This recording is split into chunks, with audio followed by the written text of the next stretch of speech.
Thanksgiving is one of my favorite times of the year. Besides Christmas, I think it is my favorite time. The whole family kind of gathers together and to spend time with each other and to sit around the table and have turkey and dressing. And, every time about this year, I really remember what I'm thankful for.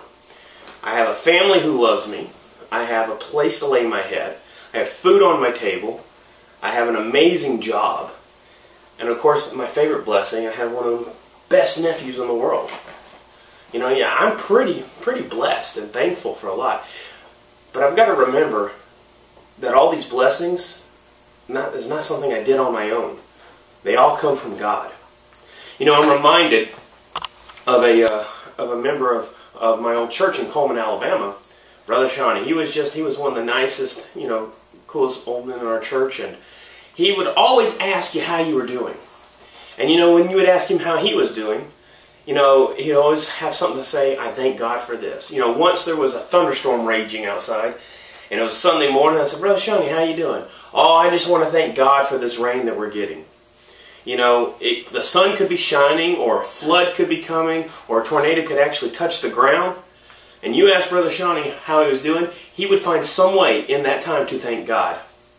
He passed on to be with Jesus a couple years ago, but the way he acted, the way he gave thanks, has always left an impression on me. It says in Colossians chapter 3, verse 17, and whatever we do, whether it be by word or by deed, through Jesus Christ, we should thank God. What that tells us that everything we have, everything we do, we should be giving thanks in some way to God. And I'm sure you're sitting there going, but William, what about all the bad stuff that happens, the wars, the famines, or when bad stuff happens to me? Let's think about that for a second. All the stuff that ever happens to us, whether it be good, bad, makes us who we are. We become wiser. In some instances, we become stronger. And more often than none, we actually get closer to Christ. So maybe we need to quit always focusing on the bad stuff that happens and always searching for that blessing that's in. Because then, and only then, we'll be able to give thanks to God for everything. Now, when we receive that blessing, we'll be able to pass it on to those who need it. And now that will be the greatest Thanksgiving. I'll see you next week.